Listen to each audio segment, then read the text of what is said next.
नमस्कार दोस्तों, एक बार फिर से आपका स्वागत है नॉलेज नेटवर्क पे।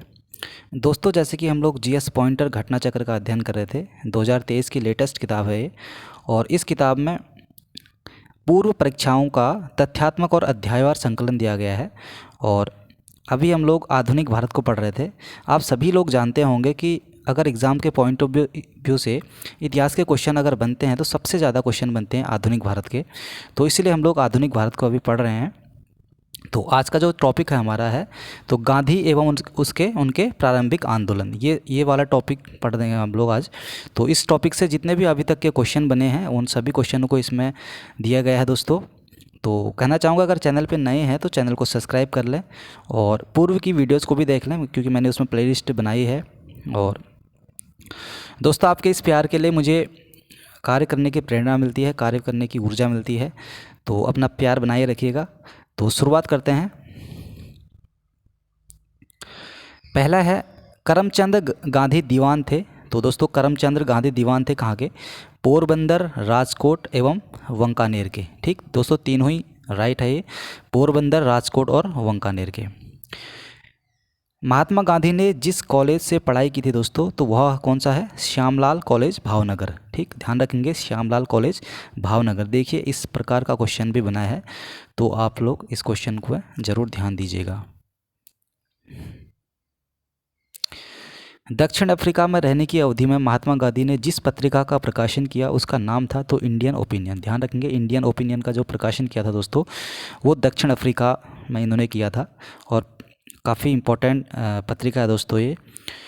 फिनिक्स फार्म है दोस्तों, तो डरबन अफ्रीका, दक्षिण अफ्रीका में दोस्तों फिनिक्स फार्म। तो फिनिक्स आश्रम की स्थापना भी दोस्तों इन्होंने ही की थी, तो फिनिक्स फार्म वही है। सॉरी। तो फिनिक्स आश्रम की स्थापना इन्होंने 1904 में की थी। ध्यान रखेंगे ये डेट 1904। ठीक। तो एम के गांधी समर्थक थे दोस्तों, तो दार्शनिक अराजकतावाद के समर्थक थे। ध्यान रखेंगे दोस्तों, जो एम के गांधी समर्थक थे कैसे? एक दार्शनिक अराजकतावादी थे। ठीक है। अराजकतावादी उसको कहा जाता है दोस्तों जो जो राज्य की संकल्पना को नहीं मानता है। मतलब एक राज्य उसको कहा जाता है जिसमें एक राजा होता है और प्रजा उसके अधीन होती है। तो एक ये तो अराजकतावादी उसको कहा जाता है जहाँ पे मतलब राज्य नहीं होगा, जहाँ पे प्रजा का जहाँ पे क्या होगा? प्रजा का अधिकार होगा, प्रजा को स्वतंत्र कार्य करने की स्वतंत्र कार्य करने के लिए किसी भी कार्य करने की खुली छूट होगी, तो वहाँ पे अराजकतावादी होगा। ठीक। तो इसलिए दार्शनिक अराजकतावादी थे। ध्यान रखेंगे, गांधी जी कैसे अराजकतावादी थे? एक दार्शनिक अराजकतावादी थे। गांधी जी के राम राज्य के युगल सिद्धांत थे दोस्तों, क्या थे? सत्य और अहिंसा। दोस्तों, गांधी जी के राम राज्य का जो युगल सिद्धांत है वो सत्य और अहिंसा है। गांधी जी की दृष्टि में अहिंसा का अर्थ क्या है? तो गांधी जी की दृष्टि में अहिंसा का अर्थ दोस्तों सत्य की प्राप्ति का रास्ता। ठीक। गांधी जी के संदर्भ में बिना मार्क्सवाद के मार्क्सवादी, बिना समाजवाद के समाजवादी, बिना व्यक्तिवाद के व्यक्तिवादी तथा समाजवादियों में से एक व्यक्तिवादी और समाजवादियों में से एक मार्क्सवादी में से सही है। तो दोस्तों, गांधी जी के बारे में इसमें सही है तो समाजवादियों में से एक व्यक्तिवादी और समाजवादियों में एक मार्क्सवादी। ठीक है। समाजवाद मतलब उसको कहा जाता है दोस्तों जहाँ पे समाज को सर्वे सर्वा दी जाती है, जहाँ पे मतलब राज्य का हस्तक्षेप तो होता है लेकिन समाज के विकास के लिए होता है। ठीक है, समाज के विकास के लिए होता है। और व्यक्तिवादी उसको कहा जाता है दोस्तों जहाँ पे एक व्यक्ति की प्रधानता होती है, या फिर यूँ कहूँ एक व्यक्ति मतलब व्यक्ति को स्वतंत्र जीने की या फिर कुछ भी कार्य करने की छूट होती है, जैसे संपत्ति रखने की छूट। तो यहाँ पे तो समाजवादी में एक व्यक्तिवादी और समाजवादी में एक मार्क्सवादी थे। ठीक है, इन सभी का मिक्सअप था महात्मा गांधी में। इन सभी का जो दृष्टिकोण है, इन सभी का दृष्टिकोण उसमें समाहित था गांधी जी में। गांधी जी की सत्याग्रह रणनीति में सबसे अंतिम स्थान क्या है दोस्तों? तो अंतिम स्थान है हड़ताल। गांधी जी के सिद्धांत के अनुसार सही कथन है, तो गांधी जी के सिद्धांत के अनुसार सही कथन है, सत्याग्रही का शस्त्र अहिंसा है और सत्याग्रही को अपने संकल्प में दृढ़ विश्वास होना चाहिए। सत्याग्रही को विरोधियों के प्रति द्वेष भाव नहीं रखना चाहिए। नेक्स्ट है, गांधी जी के अनुसार हिंसा का क्रूरतम रूप है। तो दोस्तों, गांधी जी के अनुसार हिंसा का क्रूरतम रूप क्या है? गरीबी का स्थायित्व। तो दोस्तों, गरीबी जो है गरीबी का स्थायित्व सबसे मेन हिंसा का कारण है दोस्तों, ये कहते हैं महात्मा गांधी जी। गांधी जी ने परिवार नियोजन हेतु तरीका अपनाया था दोस्तों आत्मनियंत्रण। ठीक।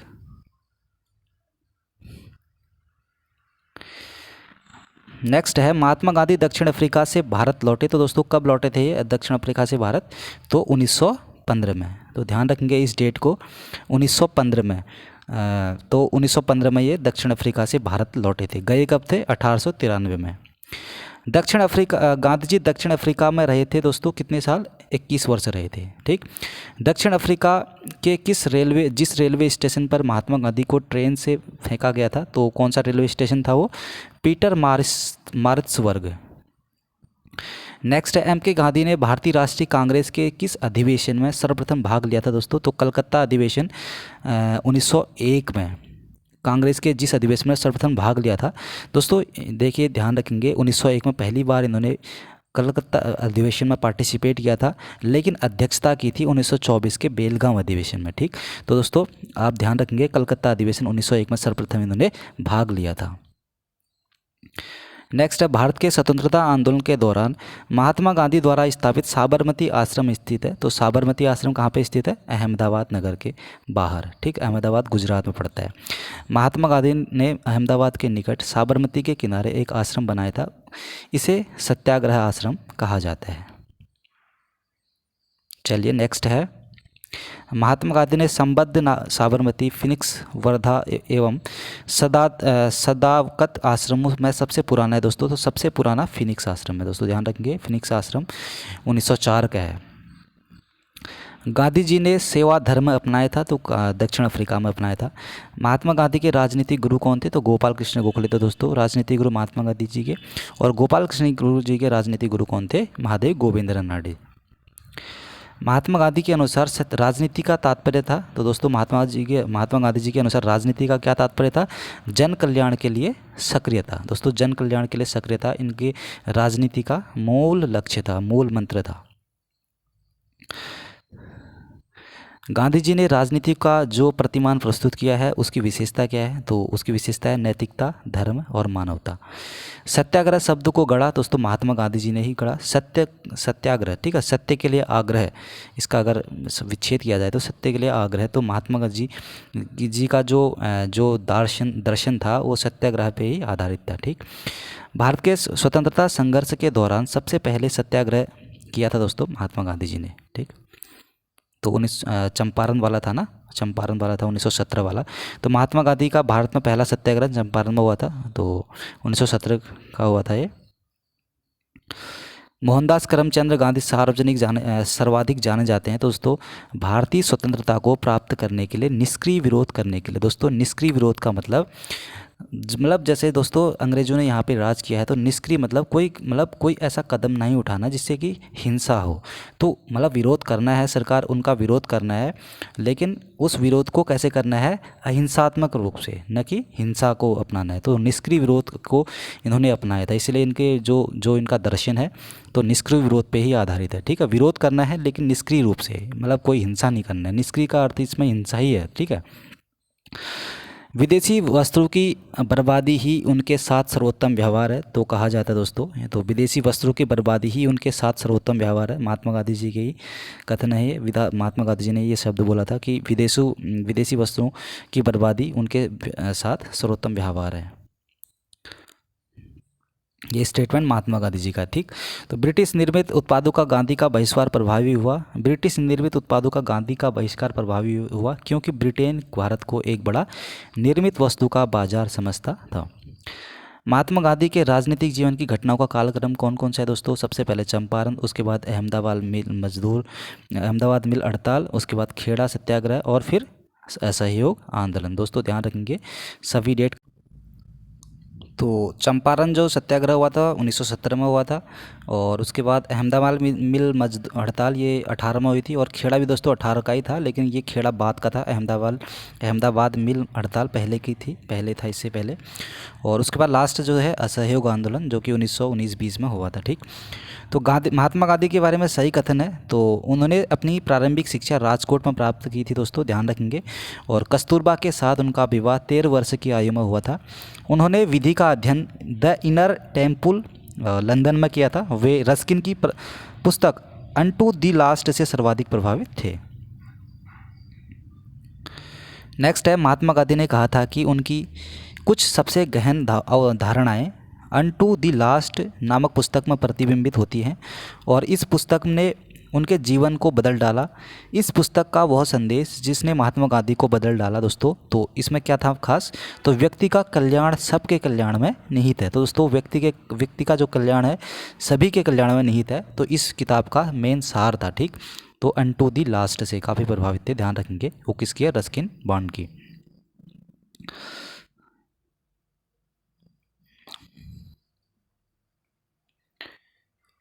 नेक्स्ट है गांधीवादी विचारधारा प्रभावित रही थी दोस्तों, तो रस्किन, थोरो और टॉलस्टॉय से। दोस्तों महात्मा गांधी जी जो प्रभावित थे रस्किन से तो थे ही थे, साथ ही साथ थोरो और टॉलस्टॉय से भी ये प्रभावित थे। स्वदेश आंदोलन, खिलाफत आंदोलन, व्यक्तिगत सत्याग्रह आंदोलन तथा भारत छोड़ो आंदोलन में से जिस आंदोलन से गांधी जी संबंधित नहीं है दोस्तों, तो इसमें है स्वदेशी आंदोलन। दोस्तों स्वदेशी आंदोलन 1905 के आसपास हुआ था और बाल गंगाधर तिलक से संबंध रहे हैं। तो खिलाफत आंदोलन से इनका संबंध रहा है महात्मा गांधी जी का 1919-20 का, और व्यक्तिगत सत्याग्रह इससे भी इनका संबंध रहा है, और भारत छोड़ो आंदोलन से भी इनका संबंध रहा है। भारत छोड़ो आंदोलन, सविनय अवज्ञा, बारदोली तथा एवं खेड़ा सत्याग्रह में से जिसका नेतृत्व महात्मा गांधी ने नहीं किया था, तो दोस्तों तो बारदोली सत्याग्रह का नेतृत्व महात्मा गांधी जी ने नहीं किया था। बाकी भारत छोड़ो आंदोलन का किया था और सविनय अवज्ञा का भी किया था। भारत छोड़ो आंदोलन जो हुआ था 1942 में, सविनय अवज्ञा जो था 1930 में, और बारदोली दोस्तों ये महात्मा गांधी जी का नहीं है, ये पटेल जी का है। बाकी खेड़ा सत्याग्रह 1918 का हुआ था। ठीक, गांधी जी के संदर्भ में सही कथन है, तो गांधी जी के संदर्भ में सही कथन क्या है, जाति विहीन अछूतों की दशा में सुधार के लिए कठोर संघर्ष किया। ठीक, और असहयोग आंदोलन शुरू किया, सविनय अवज्ञा आंदोलन इन्होंने शुरू किया था। महात्मा गांधी को सर्वप्रथम राष्ट्रपिता कहा था दोस्तों, किसने कहा था, सुभाष चंद्र बोस जी ने। दोस्तों सुभाष चंद्र बोस जी ने सबसे पहले महात्मा गांधी जी को राष्ट्रपिता की संज्ञा दी थी। गांधी के नाम के पहले महात्मा जोड़ा गया था दोस्तों चंपारण सत्याग्रह के दौरान। गांधी जी के नाम के पहले महात्मा जोड़ा था चंपारण सत्याग्रह के दौरान। कब हुआ था, 1917 में। गांधी जी को सर्वप्रथम महात्मा के तौर पर संबोधित किया गया था दोस्तों, तो महात्मा के तौर पर किसने इनको संबोधित किया था, रविंद्रनाथ टैगोर जी ने। नाओ खाली काल में महात्मा गांधी के सचिव थे, तो प्यारे लाल इनके सचिव थे नोआ खाली काल में। राजकोट सत्याग्रह, खेड़ा सत्याग्रह, वाईकोम सत्याग्रह तथा असहयोग आंदोलन में से जिस सत्याग्रह आंदोलन में गांधी जी ने प्रत्यक्ष रूप से भाग नहीं लिया, तो वाईकोम सत्याग्रह। भारतीय इतिहास के संदर्भ में वाईकोम के संदर्भ में सही कथन है, तो यह अस्पृश्यता और जातिगत भेदभाव के विरुद्ध एक सत्याग्रह था। महात्मा गांधी ने इस सत्याग्रह में भाग लिया था। ठीक है, अप्रत्यक्ष रूप से भाग लिया था दोस्तों, लेकिन प्रत्यक्ष रूप से इसमें भाग इनने नहीं लिया था। नेक्स्ट है महात्मा गांधी का छत्तीसगढ़ में प्रथम आगमन हुआ था, तो छत्तीसगढ़ में पहला आगमन उनका कब हुआ था, 20 दिसंबर 1920 में। गांधी के अनुयायियों A.N. सिन्हा, ब्रज किशोर प्रसाद, J.B. कृपलानी एवं राजेंद्र प्रसाद में से वह जो पेशे से एक शिक्षक थे, तो J.B. कृपलानी पेशे से एक शिक्षक थे। G.B. बिड़ला, जमनालाल बजाज, J.R.D. टाटा, बालचंद हीराचंद उद्योगपतियों में से वह व्यक्ति जो लंबे समय तक AICC के खजांची रहे तथा 1930 में जेल भी गए थे, तो जमनालाल बजाज जी। भारतीय कपड़ा व्यापारी, बैंकर, कांग्रेसी और तथा महात्मा गांधी का टिकट सहयोगी है, यह विवरण है जमनालाल बजाज जी का। स्वाधीनता आंदोलन के दौरान महात्मा गांधी के करीबी अंग्रेज मित्र थे, तो कौन थे, रेवडेंट चार्ली एंड्रूज। ध्यान रखेंगे, स्वाधीनता आंदोलन के दौरान महात्मा गांधी जी के करीबी अंग्रेजी मित्र थे ये रेवडेंट चार्ली एंड्रूज। वह कारागार जिसे महात्मा गांधी जी ने मंदिर का नाम दिया था, तो यरवदा जो जेल थी, वो महात्मा गांधी जी ने इनको एक मंदिर की संज्ञा दी थी। भारत की स्वाधीनता के समय गांधी जी कांग्रेस के सदस्य नहीं थे दोस्तों। जो भारत की स्वाधीनता के समय गांधी जी कांग्रेस के सदस्य नहीं थे। ठीक, गांधी जी की मृत्यु पर जिसने कहा था हमारे जीवन से प्रकाश चला गया था, फेमस स्टेटमेंट है दोस्तों ये जवाहरलाल नेहरू जी का, हमारे जीवन से प्रकाश चला गया था, ये कथन जवाहरलाल नेहरू का है। तो जब गांधी जी की मृत्यु हुई थी 23 जनवरी 1948 को, तो इनका ये कथन है, नेहरू जी ने गांधी जी के संबंध में ये कथन बोला था।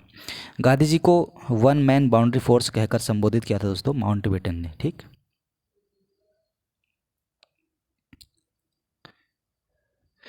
नेक्स्ट है, जिसने महात्मा गांधी को आदेशित किया था कि वह भारत में प्रथम वर्ष खुले कान पर मुंह बंद कर व्यतीत करे। खुले कान पर मुंह बंद कर व्यतीत करे, तो गोपाल कृष्ण गोखले जी का कहना है ये। भारतीय राजनीति में प्रवेश के पूर्व 1 वर्ष तक देश में पर्यवेक्षक एवं विद्यार्थी के रूप में रहने की सलाह गांधी जी को दी थी गोपाल कृष्ण गोखले जी ने।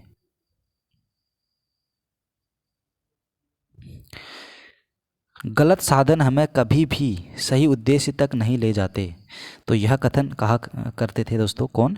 M.K. गांधी जी।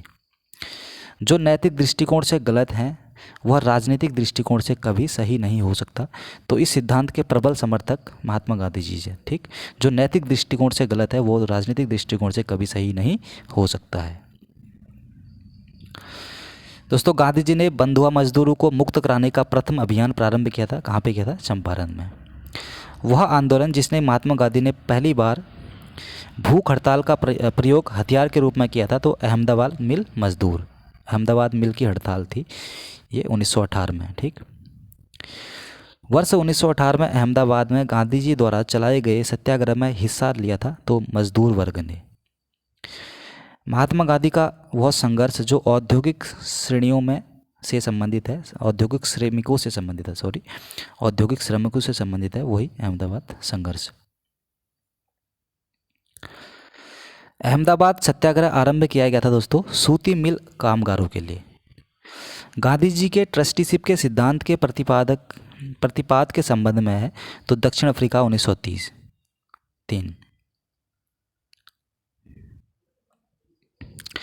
गांधी जी अर्थव्यवस्था के विषय में सही कथन है, गांधीवादी अर्थव्यवस्था के विषय में तो वे अहिंसा पर आधारित अर्थव्यवस्था पर बल देते हैं दोस्तों, और केंद्रीकरण शोषण और असमानता को जन्म देता है।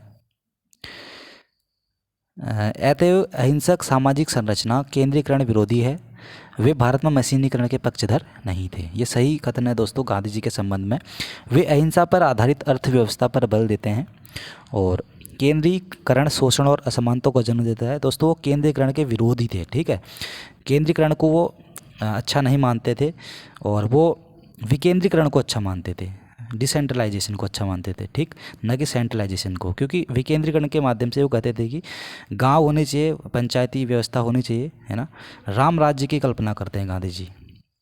अतएव अहिंसक सामाजिक संरचना केंद्रीकरण विरोधी है। वे भारत में मशीनीकरण के भी पक्षधर नहीं है। दोस्तों मशीनीकरण के पक्षधर नहीं थे गांधी जी। ठीक है, भारी मशीनों का वो क्या करते थे? विरोध करते थे। दोस्तों जो चरखा रखा है उन चीज़ों का विरोध नहीं करते थे। मशीन मात्र के विरोधी नहीं थे बल्कि भारी मशीनों के विरोधी थे। ध्यान रखेंगे, इसमें थोड़ा सा अंतर है। मशीन मात्र के विरोधी नहीं थे बल्कि भारी मशीनों के ये विरोधी थे। ठीक है, क्योंकि मशीन तो एक चरखा भी एक मशीन है ना, जिनका उन्होंने समर्थन भी किया था। M.K. गांधी के अनुसार अस्पृश्यों का सामाजिक आर्थिक सुधार संपन्न किया जा सकता है उनके लिए कुटीर उद्योग स्थापित करके। गांधीयन इनोवेशन, गांधी जी का नवाचार का तात्पर्य क्या है? कम निवेश से अधिक उत्पादन अधिक लोगों के लिए। ठीक, खेड़ा सत्याग्रह, सविनय अवज्ञा आंदोलन, असहयोग आंदोलन तथा चंपारण सत्याग्रह में से वह घटना जो सबसे पहले हुई थी दोस्तों, तो चंपारण सत्याग्रह सबसे पहले घटित हुई थी और उसके बाद की ये घटनाएं हैं। ठीक है, सविनय अवज्ञा 1930, असहयोग आंदोलन 1919-20, चंपारण सत्याग्रह 17 की है जो कि पहले की है ये, और खेड़ा 1918।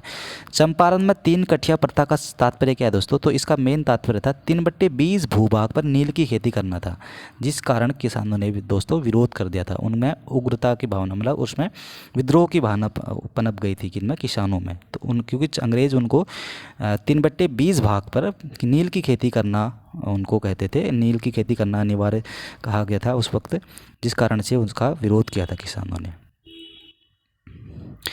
गांधी जी ने भारत में पहली बार सत्याग्रह आंदोलन बिहार में प्रारंभ किया था, तो बिहार के चंपारण में। ठीक, गांधी जी का चंपारण आंदोलन था दोस्तों नील कृषकों की समस्याओं के समाधान हेतु।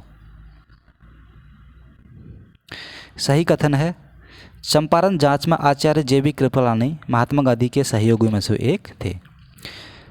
चंपारण सत्याग्रह में जिन्होंने महात्मा गांधी का साथ दिया था दोस्तों वे थे तो राजेंद्र प्रसाद और अनुग्रह नारायण सिंह। दोस्तों ध्यान रखेंगे, राजेंद्र प्रसाद, अनुग्रह नारायण सिंह दोनों ही ने ही चंपारण सत्याग्रह में महात्मा गांधी जी का साथ दिया था।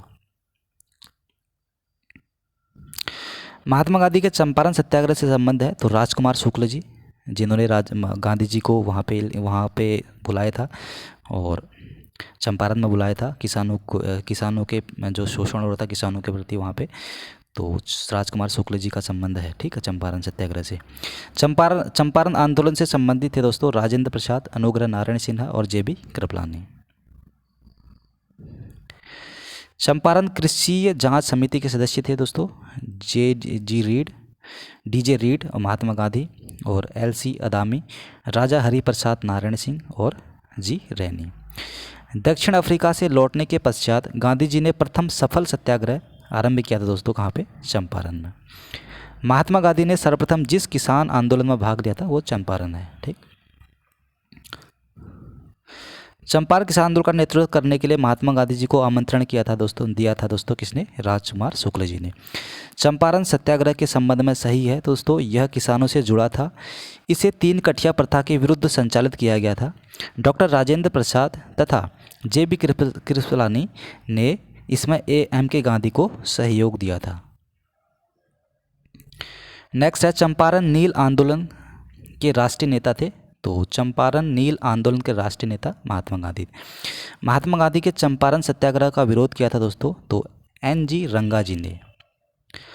खेड़ा के किसानों के पक्ष में महात्मा गांधी के सत्याग्रह संगठित करने का कारण था अकाल पड़ने के बावजूद प्रशासन ने भू राजस्व की उगाही स्थगित नहीं की थी। दोस्तों आज का जो हमारा टॉपिक है यहीं पे समाप्त होता है। नेक्स्ट टॉपिक में हम लोग पढ़ेंगे किसान आंदोलन एवं किसान सभा। दोस्तों उम्मीद करता हूँ आपको ये वीडियो पसंद आया होगा। अगर वीडियो पसंद आया तो दोस्तों वीडियो को लाइक करना, चैनल पर नए हैं तो चैनल को सब्सक्राइब करना और वीडियो देखने के लिए आपका बहुत बहुत धन्यवाद। नमस्कार।